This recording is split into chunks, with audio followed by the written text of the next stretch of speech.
Welcome to McGuire on Wrestling. What do you guys want to talk about? Let's give the people what they want. Professional wrestling. With Mike McGuire. The happiest Canadian camper in the world. Tell me when I'm telling lies. Give me a hell yeah. Holy. What a week, what a weekend, what a last 24 hours. It has been absolutely crazy. AEW's Full Gear 2023 is in the books. We still don't know who the devil is, but we're going to find out soon, right? Like we have to get on this thing sooner than later. Anyway, I'm Mike McGuire. Welcome to the show. Thank you for being here. Thank you if you're finding us through regular podcasts. If you subscribe to the show, double thank you. If you haven't, why not? It's free, and it's always going to be free and always about pro wrestling. Plus, thank you if you're finding this show through our first of what will be many radio partners in 106.1 The Goat, my home station, which is now presenting this as one of their podcasts, and thusly, we're going to be doing some cool things together there. It's in motion, and we're ready to go this week after AEW's Full Gear. So much to talk about, but that's not all. I mentioned how we have something cool for you this week. That one-of-one Bret the Hitman Hart autographed GOAT jersey. It's going to help out a local charity, and it's going to be a one-of-a-kind wrestling collectible for one of you out there. Do me a favor. Spread the word about this thing. It's not to help the show get money. Nuh-uh. We ain't making a dime off this thing. It's all in support of the GOAT's Christmas wish, which I'll tell you about in just a bit. If you want to keep up to date on things, I invite you to join our Facebook group. It's Team MOW, McGuire on Wrestling. The podcast feed you can find at McGuireShow.podbean.com. The merch store, McGuireShow.com. And if you have any questions, find me at McGuire Show on all the social media platforms or email me directly anytime, McGuireShow@yahoo.com. Dave Meltzer is off this week, but we have Josh Nason, editor and reporter for The Wrestling Observer, as well as SI.com. He covers AEW in depth, so he's going to be here to join us for the review of AEW's Full Gear. We're going to get a little bit into the weeds on the show, but most importantly, we're also going to hear from you after the show for no subscription fee, no Patreon, no nothing. Open up a Zoom call. It was real simple. Just threw it open, said, hey, if you got something to say about the show, give me a call. And we got a lot of you calling in, some great opinions on that coming up as well. For those of you that enjoy a longer podcast, but still giving you the meat, giving you the stuff that matters, we got that for you in spades today. You're getting an extended episode of the show, so let's go. Coming up this week, AEW's Full Gear 2023 is in the books. We'll give you the full rundown of the hits and misses. The Man sets a new record, one she'd likely rather wish to forget. We're a week away from War Games at WWE Survivor Series. What we now know the aerial assassin is all elite is a rowdy one, not far behind.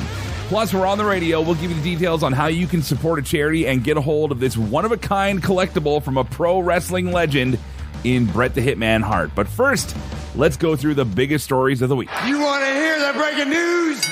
All right, this will take about 30 seconds, so spoiler alert, we're going to give you the quick results from AEW's Full Gear. From the Full Gear 0 Hour, Eddie Kingston retained the Ring of Honor World Championship against Jay Lethal. Claudio Castagnoli defeated Buddy Murphy, and MJF and Samoa Joe retained the ROH tag titles against the Guns. However, some after-the-match shenanigans had MJF leaving the arena in an ambulance. That took us to the main card where Edge, always calling him Edge, Sting and Darby Allin defeated Christian Cage, Luchasaurus, and Nick Wayne. Orange Cassidy defeated Jon Moxley to hang on to the AEW International title. For the AEW Women's Championship, Timeless Toni Storm defeated Hikaru Shida to become the new champ. Ricky Starks and Big Bill won the tag team ladder match against LIJ, FTR, and the Kings of the Black Throne. Julia Hart is your new AEW TBS champion after winning a three-way between her, Chris Statlander, and Sky Blue. Swerve Strickland defeated Hangman Adam Page in the match everybody's talking about, the Texas Death Match. The Golden Jets in Chris Jericho and Kenny Omega defeated the Young Bucks to get themselves a tag team title opportunity. And in the main event, although we thought we were going to see Adam Cole facing Jay White, MJF still your AEW World Heavyweight Champion. Again, lots to pick apart from this show with your thoughts and Josh Nason from Wrestling Observer and SI.com coming up. Ronda Rousey raised some eyebrows, painted and otherwise, in the last couple of weeks.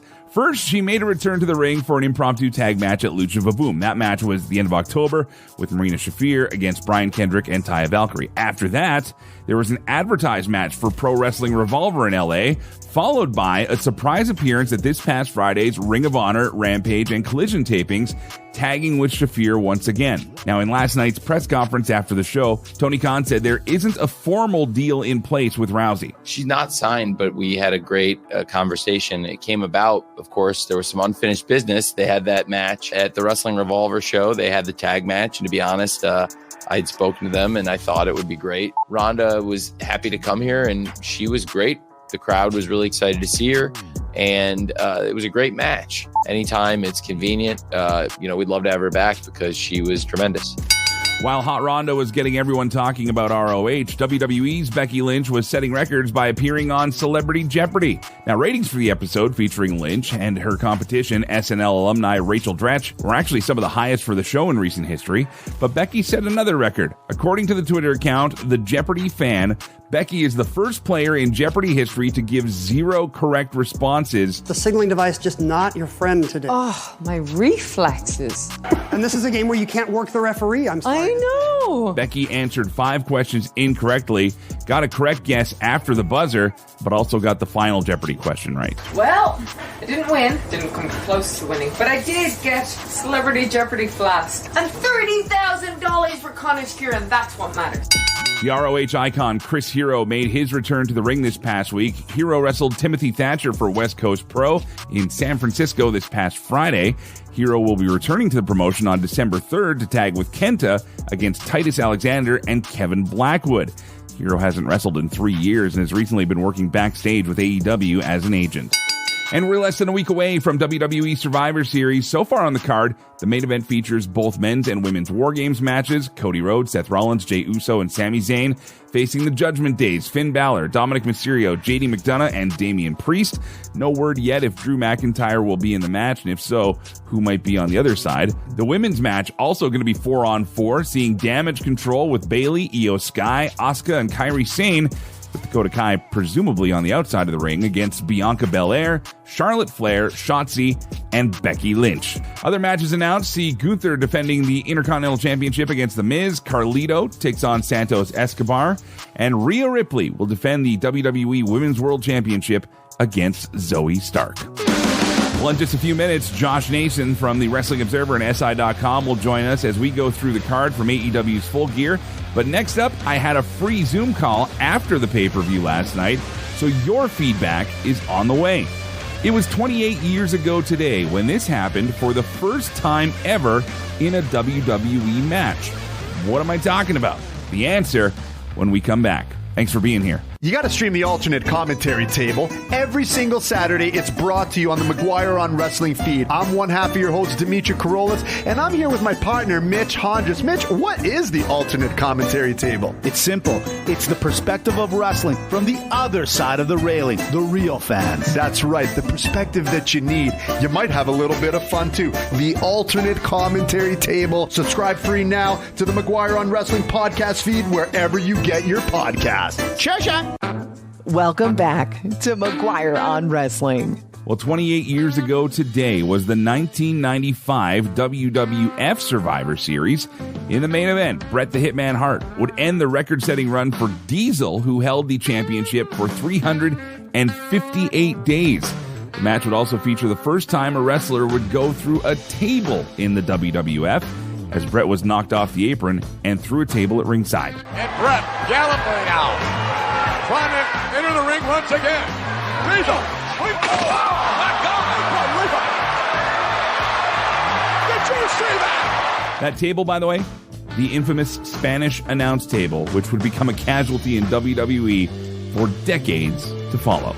Hey, speaking of the Hitman, tonight we have a one-of-a-kind signed Bret Hitman Hart jersey, which is going to be going up for auction in support of an initiative called the Goat's Christmas Wish. Now, this is a local charity tied to the radio station I work for called 1061 The Goat. Now, every holiday season, what they do is take nominations from around the region about people who've had some tough times and could use a break. So there have been stories of families who have lost everything to fighting through disease and more.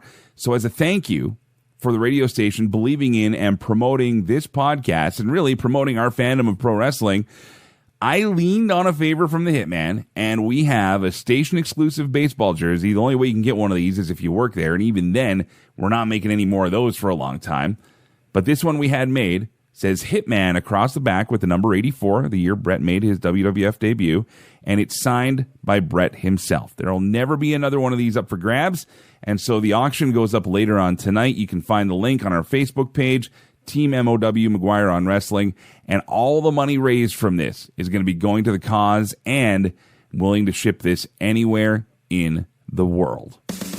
Well, these days, tables breaking is pretty much commonplace in pro wrestling, especially last night at AEW's Full Gear. So we opened up a Zoom call, and I talked to a few of you last night, getting your opinions on AEW's latest pay-per-view. And we start off with our own resident Shane McMahon-ophile, Orangeville, Ontario's own Matthew Smith. And Matt, were you surprised like me that we didn't get to see the Devil at all tonight? I am kind of surprised there was no Devil reveal because they made it such a big part of the storyline and the show for the past, 2 months, and nothing for it. You're absolutely right. And the funny thing is, so I ordered this off of YouTube for the first time, and I don't know if they did this on all the feeds or not, but afterwards there was a graphic that just came up and said end of broadcast, and I'd never seen that before, and you could hear audio from the arena. So I'm sitting there like a guy watching a Marvel movie going, okay, is this the end now? Is it finally? And no, it just literally just cut the feed after that. But I was surprised there was nothing Devil related. I don't know. I've been kind of in and out of wrestling since, in general, not just AEW, but WWE since the Sami Zayn Montreal stuff in February. Okay. So I'm not really too up to date on my AEW storylines. I don't even know who the Devil could be. It seems like it's focused around MJF though, from what I gather. So someone would have to be close to him. I think, they're dragging it out a little too much, I think, at this point. I think whatever the reveal is going to be, it's probably going to be a disappointment because wrestling fans love to be disappointed. That's just it. I mean, you're giving the perfect example. Since the Sami Zayn thing, you haven't been into it. It's like, all right, well, yeah. But I've been waiting for you, honestly, to say it was going to be Shane McMahon. But, Well, I mean, we can dream. We can dream. But, at some point, I do have to face stupid reality. And unfortunately, I don't think I'll see the best in the world in AEW. Sir, how dare you bring reality into my fandom of professional wrestling? All right, let's shift over now to Devin Axtman. Now, Devin, you didn't get to watch the show when it aired, and you're going to catch up with some of it later, but you were paying attention via Twitter and also online. So what are your impressions coming out of AEW Full Gear? I've been a day one AEW fan, and a lot of people have said that, or been like, oh, you're too positive about them, but I just can't get into it. Was just really, they were trying hard in the main event, but I don't know. I got to have some sort of suspension of disbelief. So let me ask you about this then. As someone who was planning on watching the show later, I guess we can say that, right? Yeah.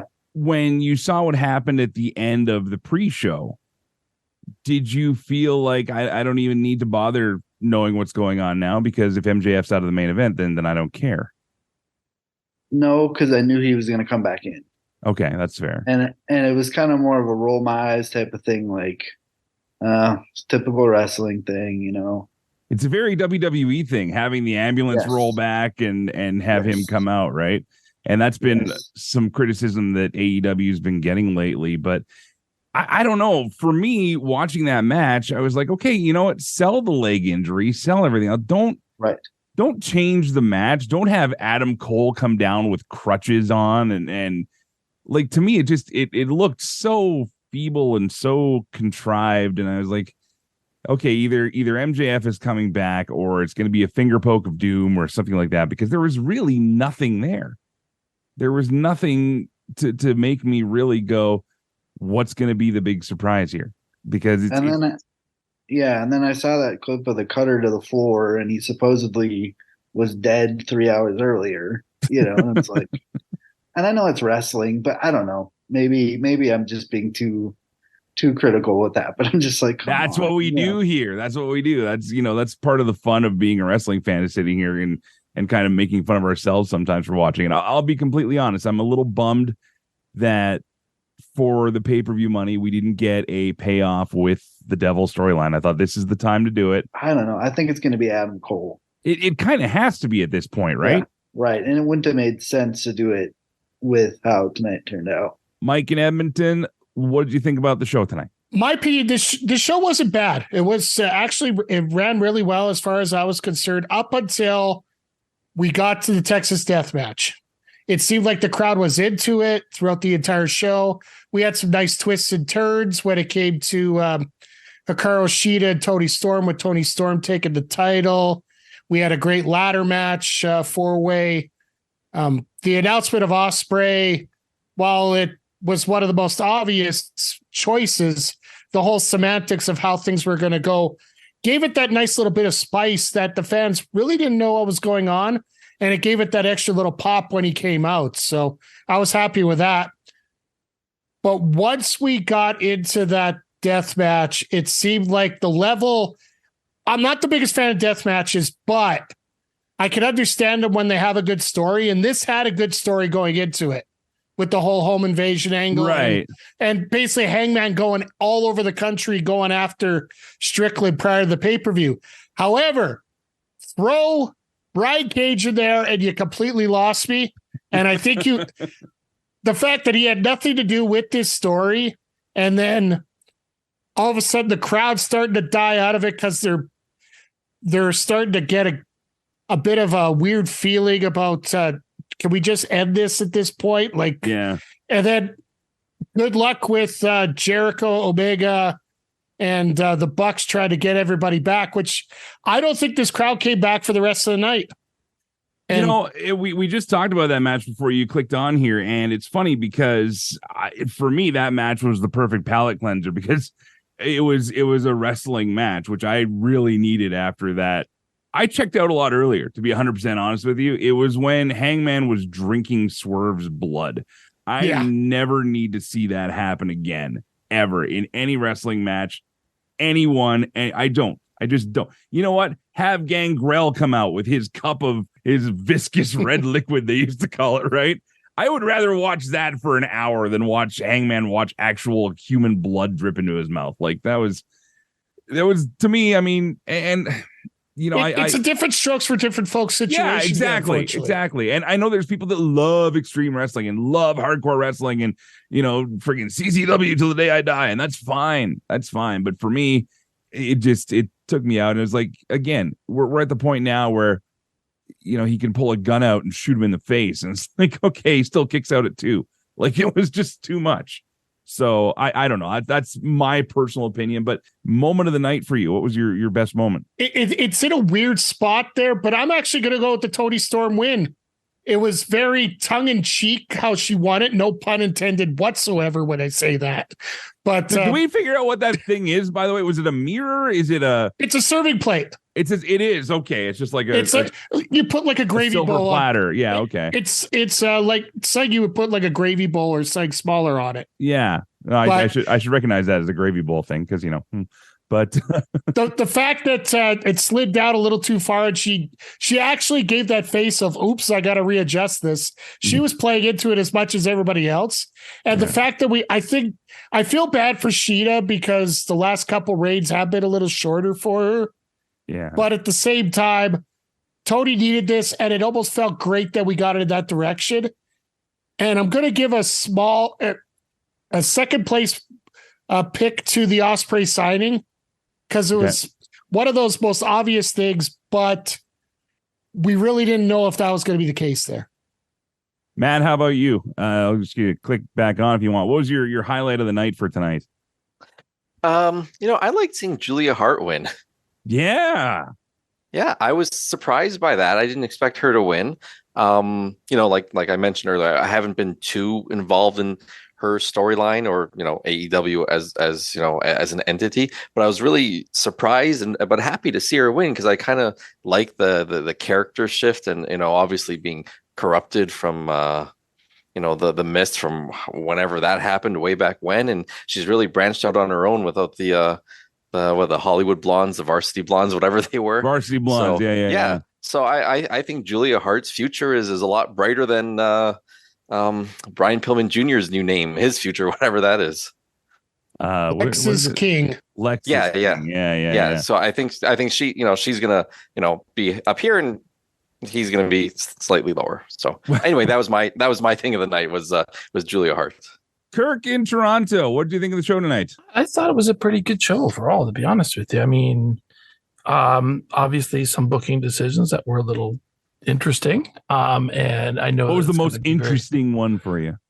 Well, the whole histrionics behind the taking MJF out and having him come back, do the whole ambulance spot and everything, and whether or not that was actually needed for the main event. I didn't mind it considering the way that they ended up wrapping it up and paying it out. But I don't even know if you need that spot in that main event. We were just talking about that here, and I'll pose the question to you. When that whole MJF being taken away at the beginning thing happened, did that increase or decrease your interest in the actual show tonight? For me, at least, it was pretty obvious he was coming back at some point in time.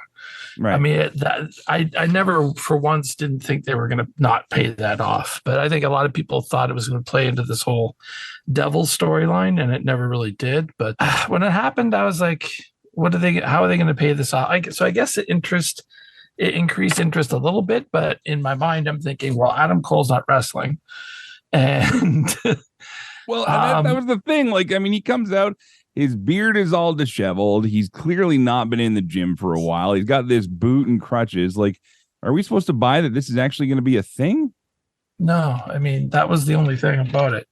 The only thing about it was that you never could credibly believe that Adam Cole was actually going to wrestle. And what even made it kind of, I don't want to say worse, but what kind of made it goofier for me was the fact that MJF comes back, and when he does come back, they try to stop him from entering the ring. But the guy who just had surgery on a broken foot, he's fine. But you have to stop MJF. I never you thought have of to that. stop MJF. I never thought of that for a second. I was like, guy who literally just had surgery a couple weeks ago. You let her buck, but dude that's got a little bit of a sore leg right now. Yeah, hold on. I tweeted out during the show. I said I thought it was funny that all these stagehands are like, no, don't go out, but the music and lighting guys are like, yep, let her buck. Here comes MJF. Oh man. So how about highlight of the show for you tonight? What did you like most out of Full Gear? I think my match of the night still was Hangman and Swerve. I thought that was a banger. But did it get a little gruesome at parts? Yes, it probably got it might have gone a little step too far for some people. But I thought just the booking and the way that match went, I thought was really well done. And I don't think it hurts Paige to put Swerve over. I think Swerve comes out of this looking like a bigger star than he was going in. And I think that was the main goal. I agree with you on that for sure. I agree with you on that for sure, because if Swerve didn't win this match, or at least come out looking amazing in it, it would have been trouble for him, because the build has clearly been on him for a while. I don't know if Hangman is untouchable as far as, whether he can take a loss or not, but I think the bloom is kind of off the Hangman Page Rose a little bit. And this is a good turn for him to be more aggressive and whatnot, but I still I don't know if it's as exciting as what it could have been when Hangman first showed up. So, we'll see what happens, but overall, I think you're right. I think Swerve comes out looking like a real champ in this thing. So, yeah. And I think that was the goal, and I think it achieved it really well. McGuire on Wrestling. Dave Meltzer away this week, so Josh Nason is back. How are you doing, man? Doing great. It's a nice Sunday morning here in beautiful New Hampshire, and glad to be talking to you in the Great White North and talking about some Full Gear. We're still getting the sleepy seeds out of the eyes from a long show, a long press conference after. But yeah, we're doing good. Doing real good. I should ask you off the hop here because, I'm not going to lie. I went to bed right afterwards, and I don't work for the Wrestling Observer, and I don't do the AEW previews for SI.com like you do. So anything significant coming out of the press conference? I think the big thing was Tony Khan. There's still a lot of confusion about this Continental Classic tournament so it sounds like 3 titles are getting combined. He wants to make his own Triple Crown. It's not going to be named the new Continental title, but he's combined the New Japan Strong title, the ROH World title, and apparently this Continental title, which now is going to be a title, to make a Triple Crown. there's a lot of questions about it last night, and there was a little bit more confusion coming out of it. So we still don't really kind of fully know what the deal is. We know, I think, 3 of the people in the tournament that kicks off on Wednesday. So, yeah, that was a big thing. He was asked about Ronda Rousey. She's not signed. I thought based on the Wrestling Revolver show I just mentioned, it'd be great to have a match, build some interest for Ring of Honor. He said he loved her back sometimes. So it sounds like a one-off to me. So is that match even going to air? Because it sounded like from some people's reports that it actually happened after the taping. I assume it will. It doesn't, from our notes, say that it won't. But I guess we'll find out. I assume it would air this Thursday, but I would think it would have to, It just be kind of unless he wants to save it for the eventual announcement of a streaming service as a little tease. But I mean, it's all it's a tag team match. I don't know. You'd think he'd love to kind of thumb the eye with WWE, but this is one of your past stars, and I got her for a show. But we'll see. I would think so, unless she didn't want to. But the Wrestling Revolver show that was on pay-per-view or Fight Plus. So I don't know why he wouldn't want to, but I guess we'll find out. To me, it just seems like that. It just seems like a bit of a poof to have Ronda Rousey come out at the end of the night. And you said, a questionable number of people left in the crowd. And I just don't know. There was no hype about it, really. There wasn't a lot about it on AEW or ROH's social media that I saw anyway. Yeah, Khan tweeted kind of a vague reference by saying, justified, this is awesome for Maria Shafir's, mystery partner, and also so he didn't even tag her. So it might not air. Ring of Honor TV comes out on Thursdays on Honor Club. Thursdays, of course, this Thursday is American Thanksgiving. I would think he'd love nothing more than Wednesday to plug during the show that Ronda Rousey is going to make her Ring of Honor debut the next night on Honor Club, and to check it out. You can think of it from a strategy side. He could do it for free because he wants people to sign up for December for the Final Battle pay-per-view, which is streaming live there. I can see him going doing it free, or maybe a special rate. I think he would love to say on Wednesday, Ronda Rousey is in one of my organizations, and you're going to get a chance to see her tomorrow night if you sign up for Honor Club for $9.99 or a free trial or something like that. I'm very interested to see how this plays out, if it does at all. All right, let's talk about Full Gear last night. Like you said, a longer show. These AEW shows always are. Or I was just asking this to some of the callers here. They had their picks. I wanted to know, personal opinion wise, what was your highlight of the night out of the show for you? That's the Hangman Page Strickland match. It was, I understand it's not a lot of people's cup of tea. Right. A level of violence that we usually don't see. Innovator, shout out to Tommy Dream, innovators of violence, just the way they certain things. The strangest spot I've ever seen with the blood into the mouth of Hangman Page. I can't believe that they did that. And I'm saying this in 2023, and we've seen everything now, not just in AEW, but you go on any streaming service or whatever. YouTube, you'll see I don't want to bring up the things that are comparable, because that was one thing that I don't need to see a human drinking another human's blood on pay-per-view. We've seen so many death matches and so many things where this is the extent that two humans can go in a worked environment to do this. And then we see that. It's just crazy. That was probably my highlight was that match, just because of the extent they went. I agree with the sentiment that I didn't need to see the Brian Cage interference. I thought that was, it took me out of it. And I think it took a lot of people out of it as well.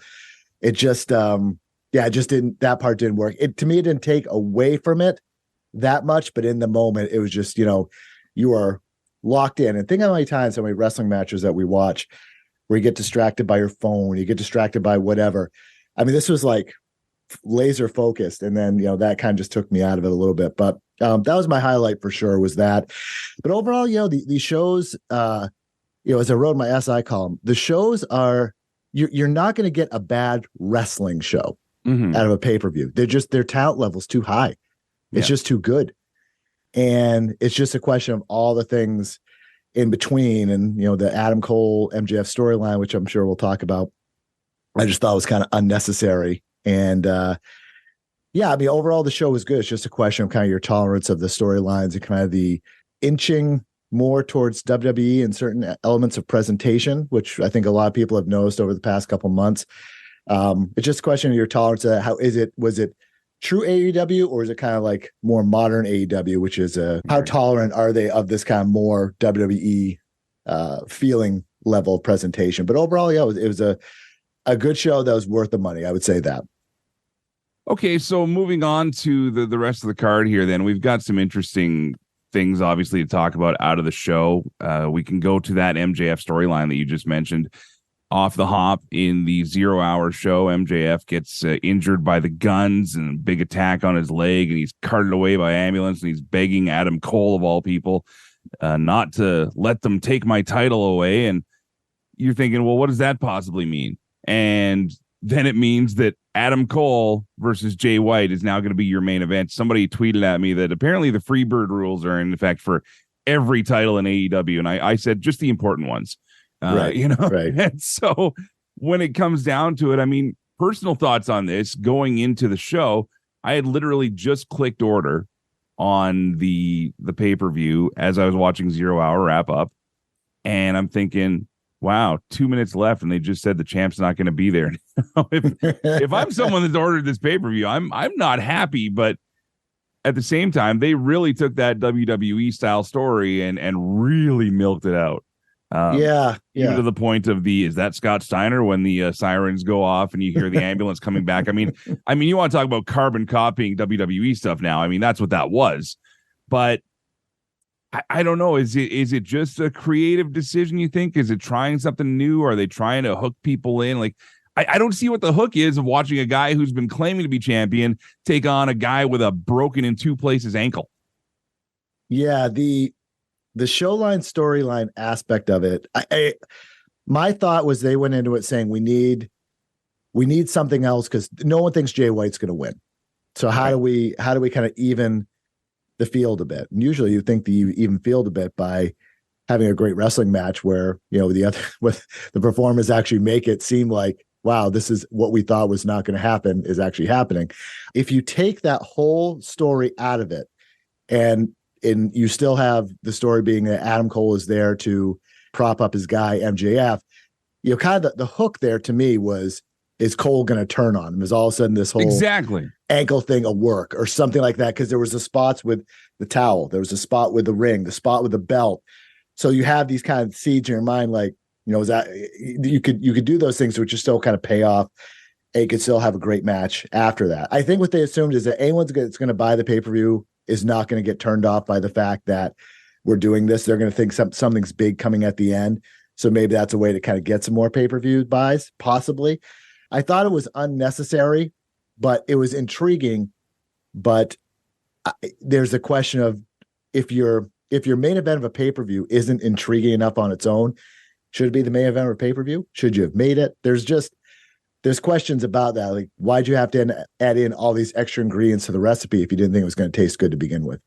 There was a time where the wrestling matches told the story enough.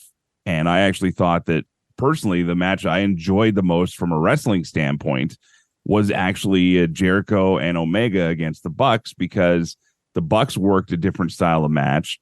You could tell Jericho was probably leading this one, saying, we're going to work the arm. We're going to tell the story of this. And then we're going to have the question mark around whether or not Kenny's going to stay involved, but they actually worked everything in the ring.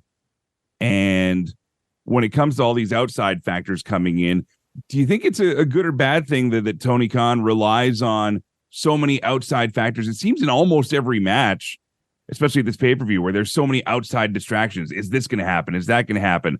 Or should they be focusing more on what's actually going on in the ring? It's a good question. One of the key differentiators of AEW is that we are about the best in-ring wrestling, right? And that we're an alternative that is giving you what WWE could not give you or can't give you or doesn't want to give you, right? Now, we've seen that change a little bit depending on what you think of WWE style. There's definitely been a change, more interference, more smoke and mirrors in a sense of just, again, more ingredients thrown into everything and not just letting it kind of be.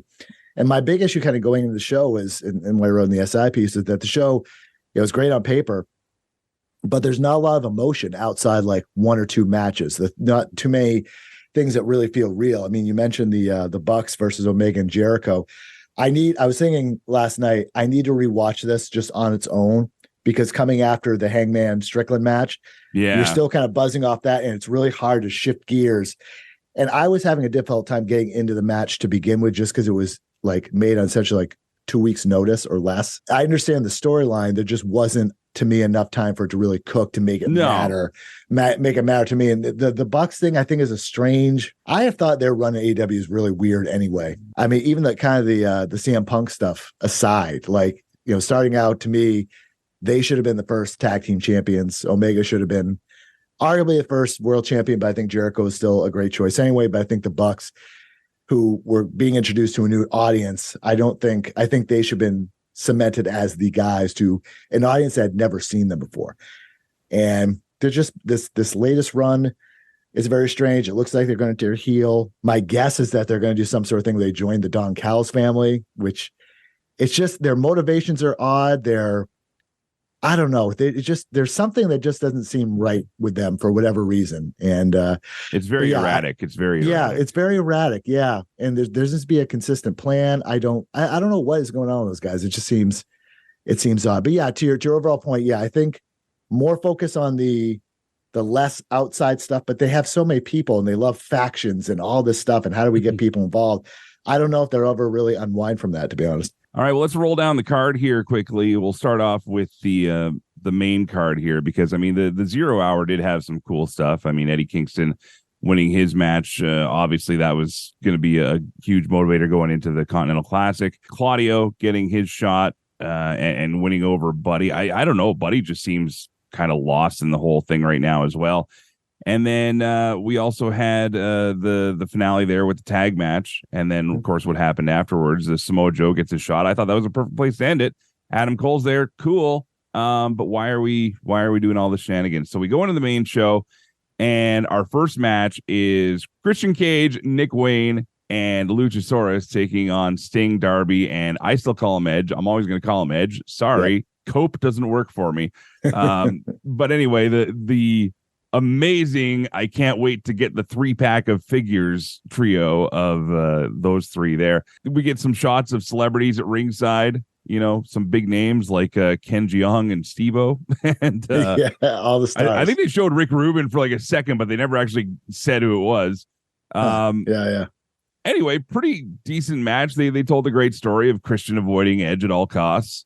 But really, this is the start of the send-off of Sting, and it's signified most by the fact that Ric Flair is out there. This is the thing that got me about this match. There's enough tension going on between these 6 men. Does Ric Flair need to be doing what he's doing at ringside? Your opinion?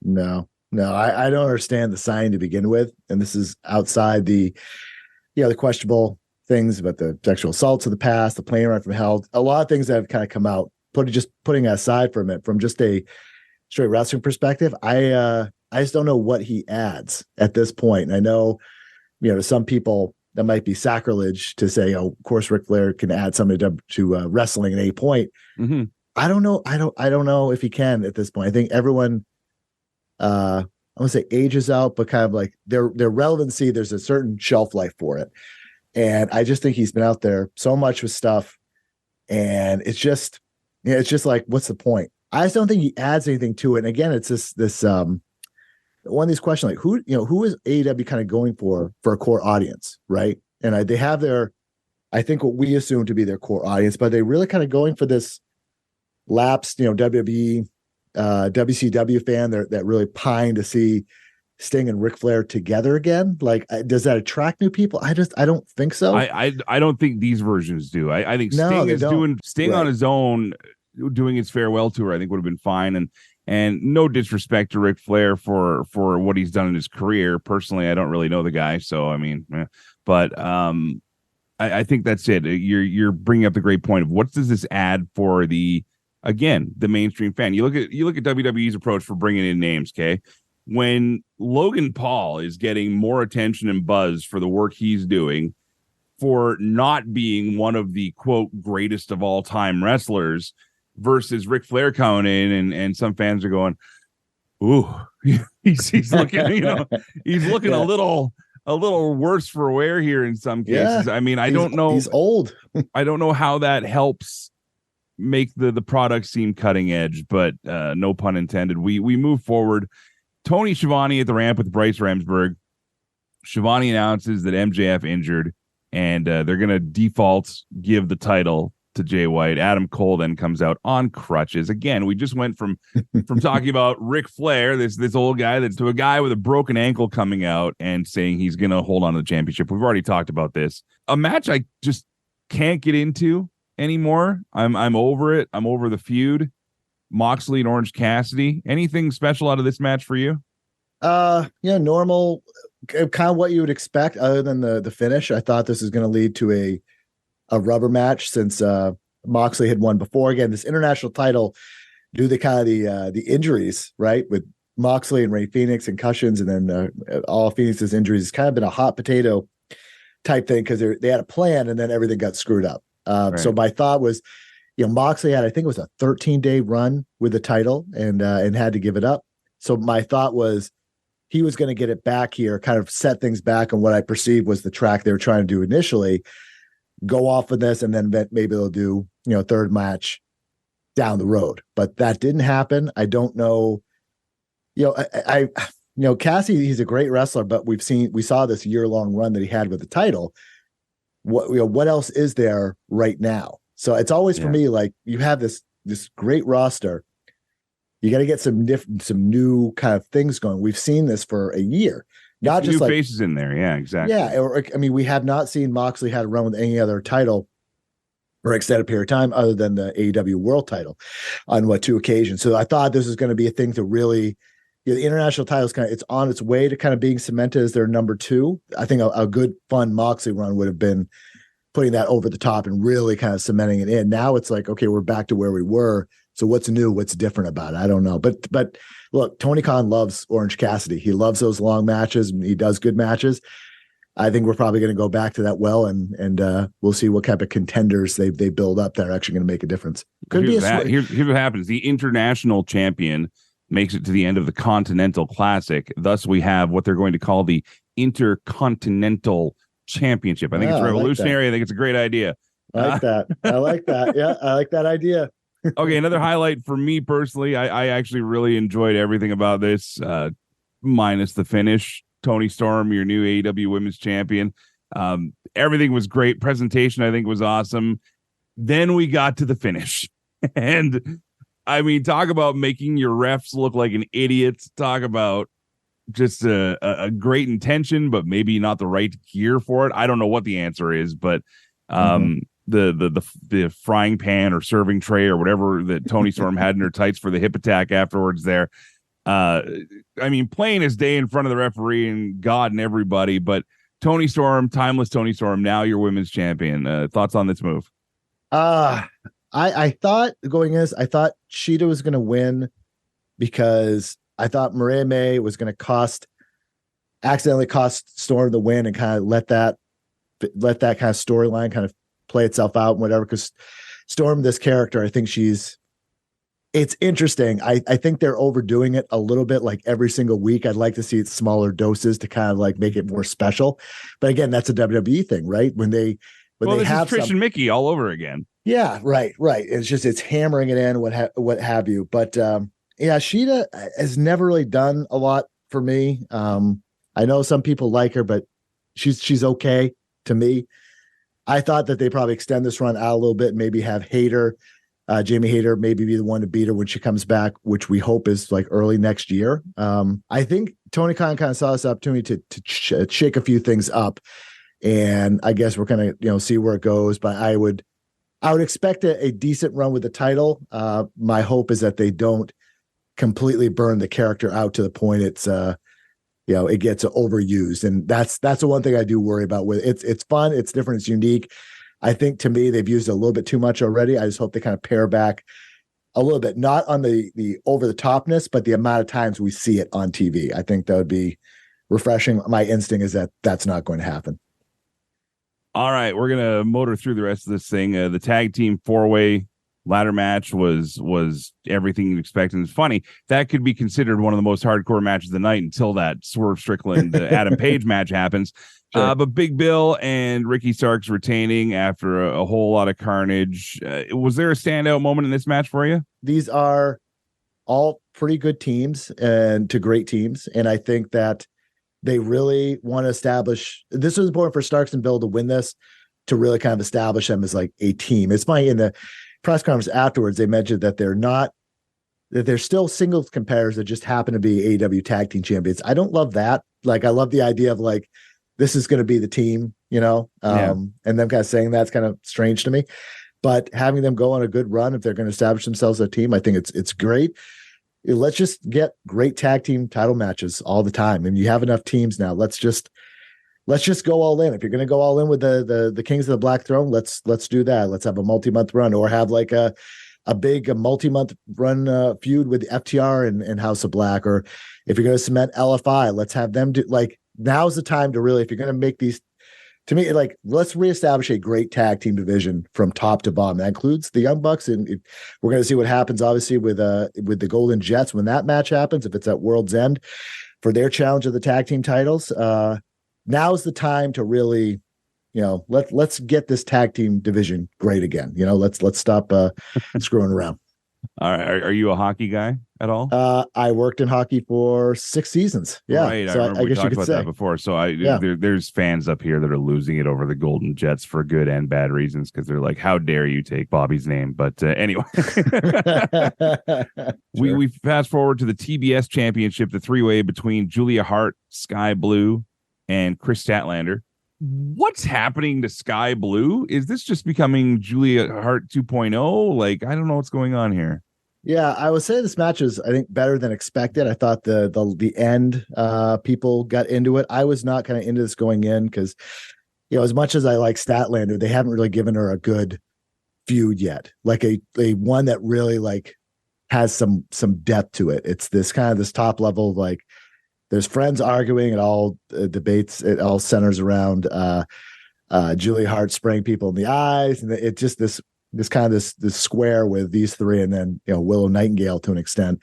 They're friends, somewhat not friends, and all this. And I was surprised that Hart won, but yeah, it's the Sky Blue thing is some people just aren't meant to be a serious character. You know what I mean? Like, it's not in their DNA. They have to kind of really learn how to do it. If that's what she's going to do, she was the transition as character was interesting because she was wearing this essentially a Scooby-Doo homage outfit for like a good solid month as the eye black thing is happening. Yeah. So that's happening. And she's wearing like a Mystery Machine homage outfit completely with and it was a cool outfit, but it didn't fit the character, what she was doing.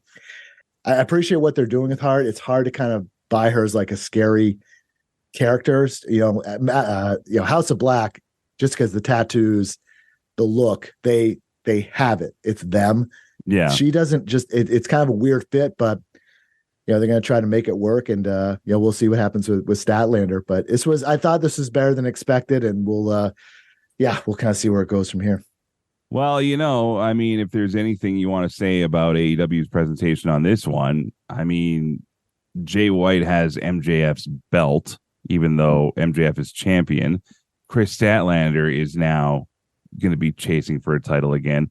It's always been a kind of a WWE thing, is having the baby face in the chase. So maybe they're taking notes from that too. But I mean, Chris Statlander was in that position when she beat Jade Cargill. I mean, she came in, massive pop for her return and gets the title. People loved it. But yeah, what do you do to make her interesting now that she's got the belt? You take it away. So maybe that's exactly the approach they're looking for on this one. We go to the ring. Tony Schiavone announces the newest member of AEW, and Joan Jett's bad reputation does not play.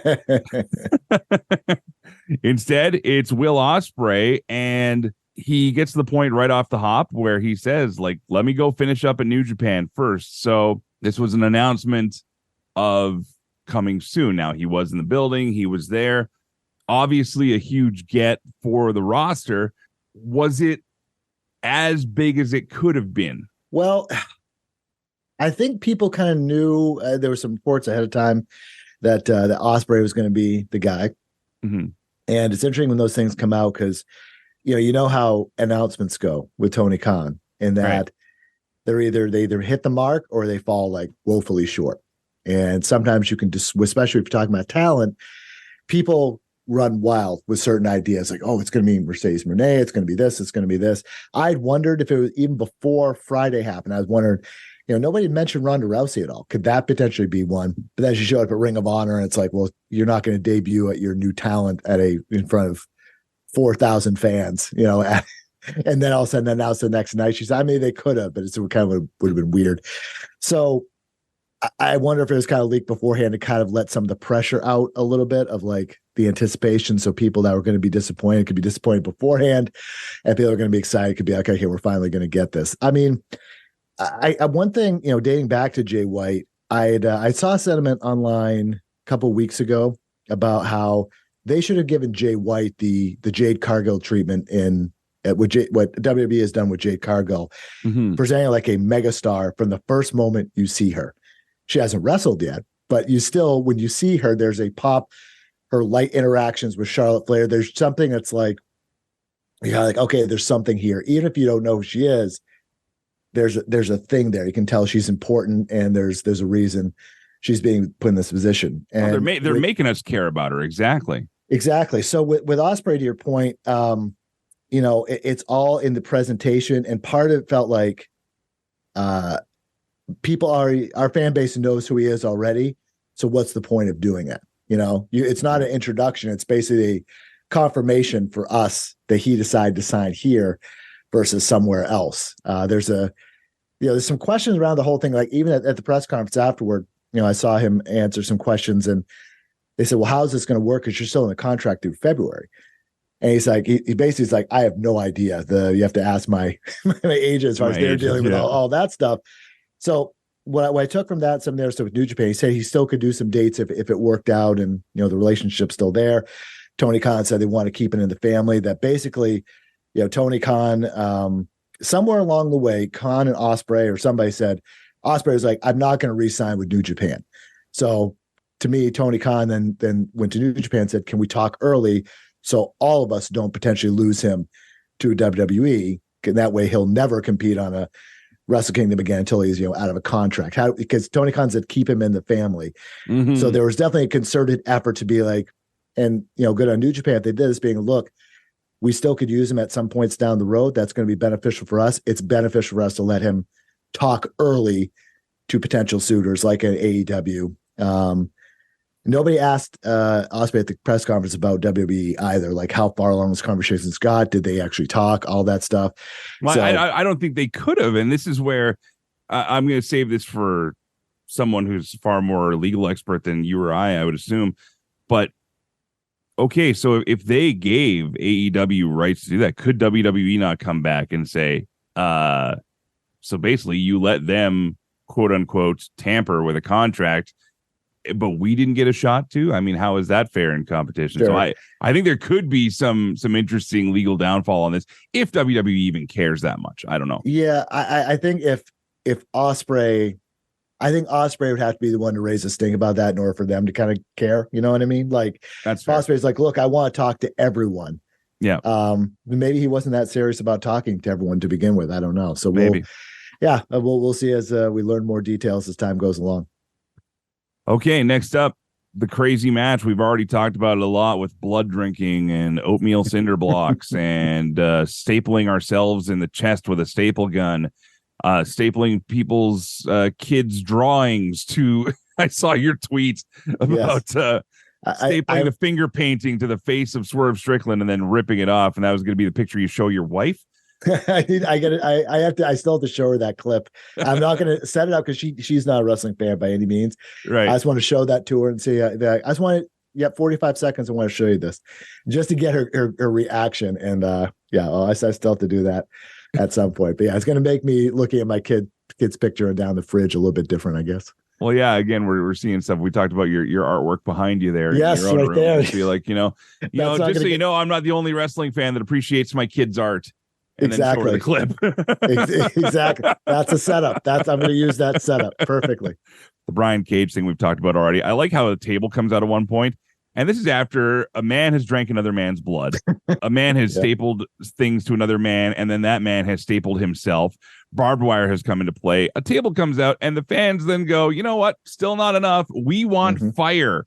I think that was the only thing we didn't get in this match last night. Yeah.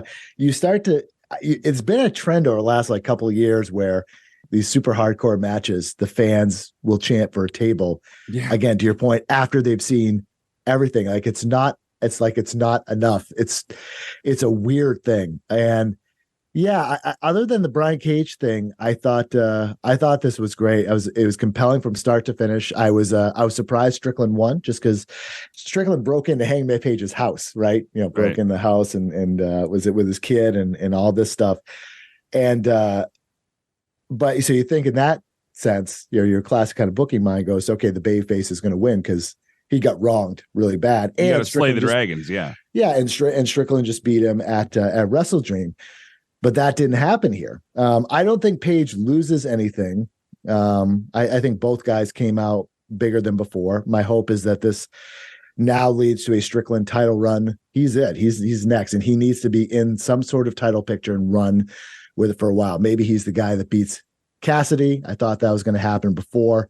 Perhaps it's an MJF. MJF has got so many cards in the deck now with all these guys from the outside.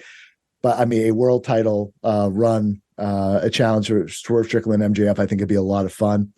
But yeah, I'm curious what happens with Page because now you have the Young Bucks having their issues, Page not being able to win really any matches, and I'm curious what happens with Page now because his next feud he has to win it. He has to be kind of they need him at that top level. So I'm kind of curious how they follow up with this. Very curious. But this was a spectacle. I was very entertained by it all. Well, I said this earlier. I'm almost wondering if Page is kind of at that falling off point right now where we've seen top names just they gotta cool to the point of being ice cold, and that kind of allows other people to move up. And like you said, Swerve now is in a perfect position to go next level. So we'll see what happens with Swerve moving forward here. Yeah. I do want to move through the pay-per-view and talk about a couple other things before you go here, Josh. And thank you again for your time today. The match between the Bucks and Omega and Jericho, the Golden Jets.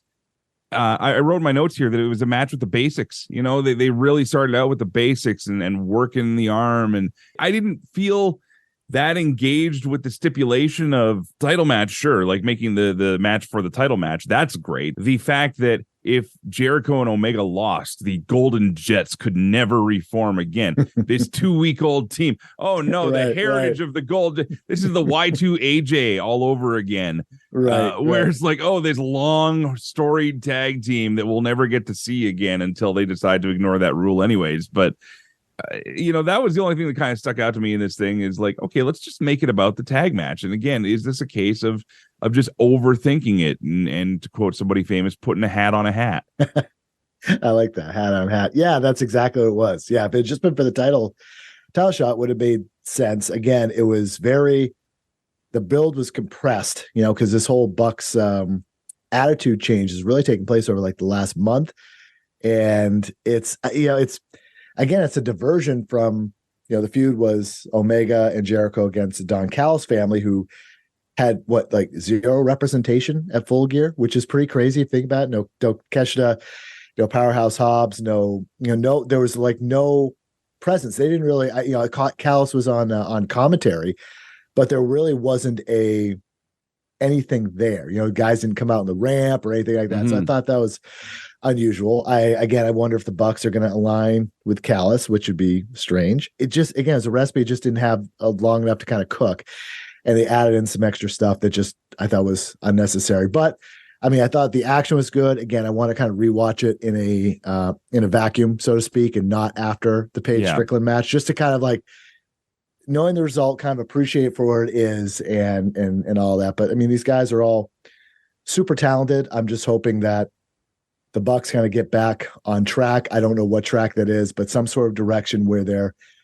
consistently have a direction. And I think that'd be a positive thing, and not, dalliances with, the Ring of Honor trios titles, 6-man, that was just an odd 2-week thing. Yeah. So yeah, I guess we'll see where it goes, but they need, the elite needs a direction, I think, and I'm not really sure where they're going with this.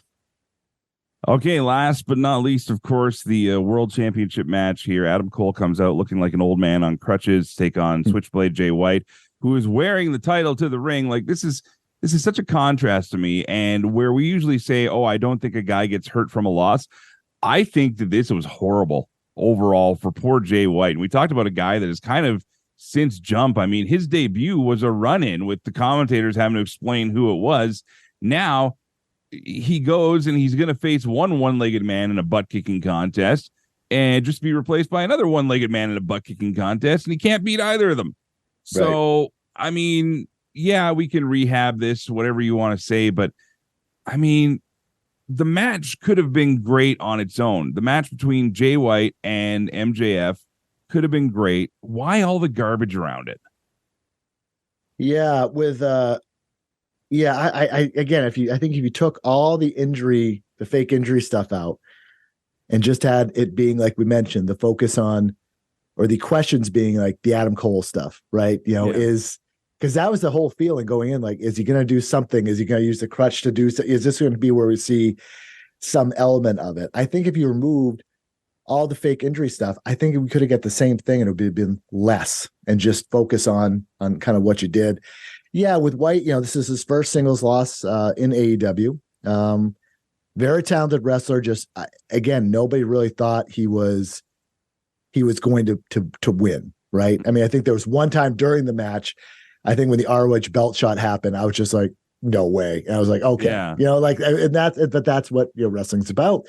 But he hasn't found his thing yet to really kind of make him that level. And I referenced in my SI column Christian Cage. So it's possible. Remember, Christian came in, again, babyface. He competed against Omega, that Impact World title match on that edition of Rampage, I think the very first one.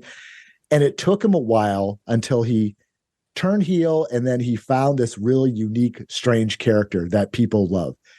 It's out there. Somewhere's out there to kind of make Jay White elevate to the next level. The in-ring can't just be it, because they have a ton of great in-ring wrestlers. It has to be that thing that stands out as different. I mean, the Bullet Club Gold stuff has been fun, but he hasn't elevated up yet in AEW. I think it's there. It's just going to take a while to find it. Well, when a cardboard cutout of a guy is getting more over than the guy is, that's when I start to worry about. That's true. But legit though, and this goes back to, people always like to throw WWF, WCW at this thing.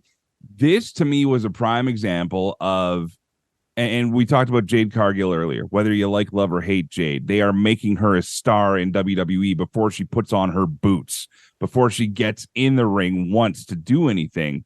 She's already being built up as a star. Jay White comes in, has never been pushed to that level, pushed to that degree. And it almost feels like the old days where people would complain, WWE knows how to make stars. AEW knows how to buy people's stardom and then doesn't know what to do with it. And that's kind of what it's feeling like.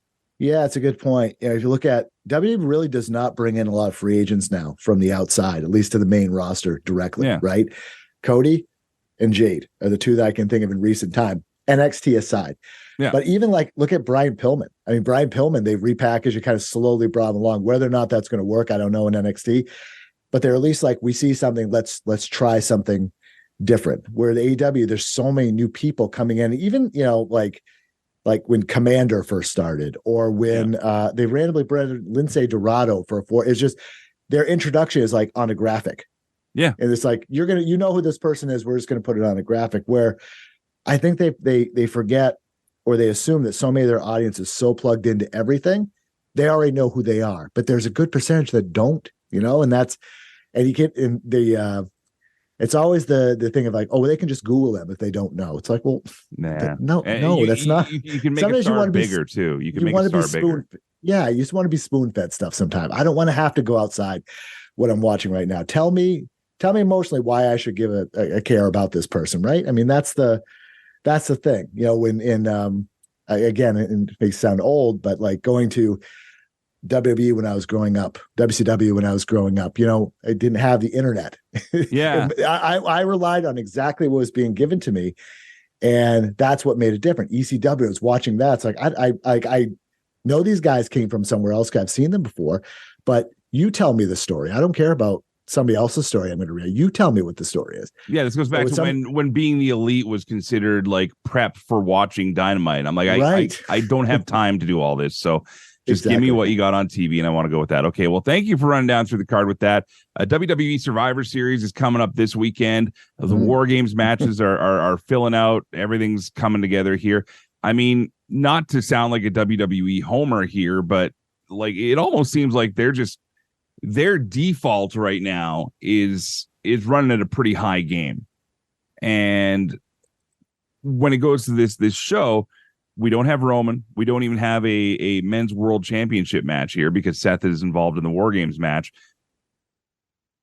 But everybody's still excited to see what's going to happen here. What do you think is the answer for why WWE is choosing one of their heritage pay-per-views to not even have a men's world championship match on it?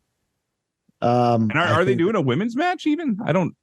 I would have to see the card. Yeah, I gotta. That's a good question. Yeah, but it's. I mean, look, AEW didn't have one for 2 straight months on pay-per-view, right? There's the way that world titles are treated now.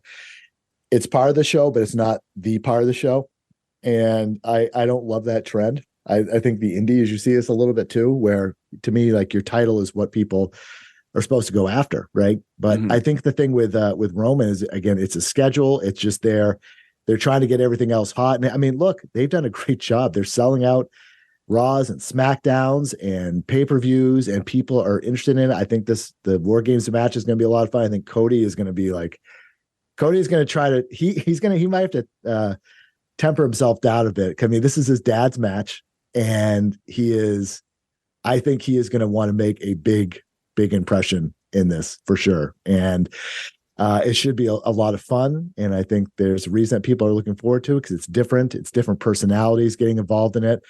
But I am looking forward to a time when, and could be at WrestleMania, if we do this again and Cody finishes the story, that you have a regular defending true champion again. I'm looking forward to that. But the show should be fun. What has really changed is the atmosphere in the building, where you see fans going crazy for stuff. They're into the LA Night Tights. They're into the Bloodline stuff, even though it's kind of been, a little bit watered down, getting a little bit, long in the tooth. Cody, they sing Seth Rollins song. They're into stuff up and down the card, and that just makes it more fun to watch. I can't say that for Raw every Monday, sitting through 3 hours, but at least the pay-per-views, the PLEs, whatever you want to call them, there's an energy to them. And I think if you're seeing the energy on screen, you feel the energy at home. Like, this is worth watching. And then you kind of try to figure out, the match is good and all that stuff. And how does it make me feel? Well, as of recording today on Sunday, we've got the men's War Games match, the women's War Games match, the Intercontinental Championship between Gunther and Miz, and the Women's World Championship, Rhea Ripley versus Zoe Stark, and a one-off here, Carlito versus Santos Escobar. So we got 5 matches here. Right. Typically, they've been doing 5-6 match cards lately. So, I mean, this could be it, really. But yeah, probably is. We'll find out what happens there. And I guess moving forward, Josh, thank you again for your time today. It's been great going through the AEW card with you, predicting some of what could come out of this, I guess. The last question for you is the guy that writes the AEW previews and reviews for SI.com. Who is under that damn mask? I still think it's Adam Cole. I think that sometimes we can try to trick ourselves, being, it could be this because it's too easy. I think Jim Ross said it before. Sometimes, of course, everyone knows the destination, but it's kind of fun to take the road to get there. Right. I wonder, again, I have no concept of when Cole could come back with all the broken things. I don't know if you want to stretch this out. So that might be the one kind of caveat with it. But I still think it's Adam Cole. I've heard the Britt Baker idea, because she's basically been like absent completely, except on Twitter last night. She had some funny tweets during the whole Adam Cole stuff. But I'm going to stick with Adam Cole. It still feels like the right thing. I'm interested who the rest of the group is. If it's if it's the Kingdom, like maybe we think, or if it's a Wardlow type, are we going to get some sort of like new super team out of this, or we don't see coming? That's my one kind of real intrigue with it. It's just a question when it's actually going to, pay off. And I feel like it's not going to pay off for a while. They had no tease of it last night at all. Like even Nothing. at the very, I would thought just to eat like the quick, the blip thing they do and just his or her face on the screen. They didn't even do that. I was surprised about that. Just one kind of like just thing to kind of punctuate the night with. But I'm going to stick with Adam Cole. It just seems like the right thing. And then that'll lead to a big feud. I think Adam Cole is going to be the guy eventually going to take the title off MJF, and that'll lead to a whole nother thing. Well, clearly it won't be CM Punk because we all know he's going to be at Survivor Series. That's right. That's right. All right, Josh Nason, again, you can follow him at the Wrestling Observer. Give us your social handles here if people want to follow along to what you're doing. Sure. You can follow me on Twitter /X at Josh Nason, JOSHNASON. Of course, the Observer website. I am in the midst, actually starting this week. I'm starting my year in review pro wrestling series month by month by month.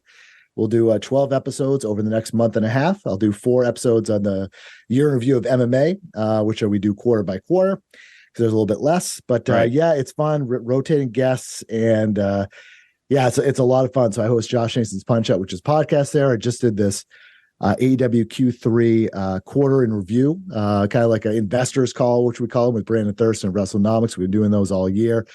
That's a lot of fun. But yeah, a lot of shows coming up, and the January 1 and February ones are both done coming out this week.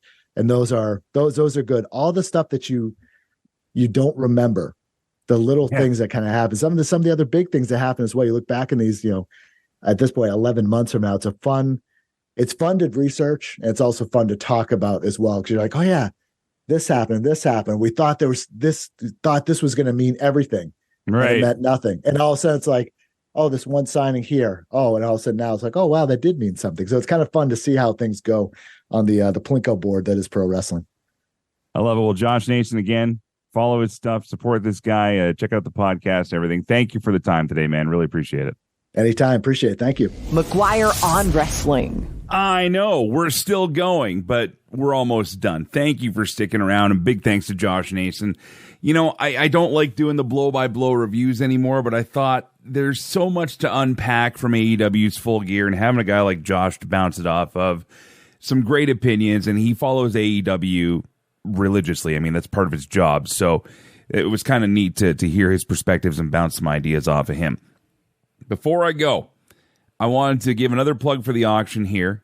By the time you're listening to this, it should be up, and the link to the eBay auction. I'm not crazy about doing eBay, but on the off chance that some crazy Bret Hart fan somewhere around the world wants to drop a giant pile of money on this thing and donate to the Goat's Christmas Wish, I figured eBay is probably still the most trusted and biggest reach as far as what we could do to auction this thing off. So that's where it's going to live, is on my eBay account there. But again, every single dollar raised out of this is going to go directly to the Goat's Christmas Wish, minus whatever fees eBay takes, because eBay is going to eBay. But again, this is where you guys come in and say, hey, that sounds like a cool thing to have. It's a one of one. Nobody else is going to have one of these except for you. So let's make it happen. Let's show the folks at the radio station what us wrestling fans can do. Because let's face it, I know we're wrestling fans. We're all cheap. We're all wanting to get a deal.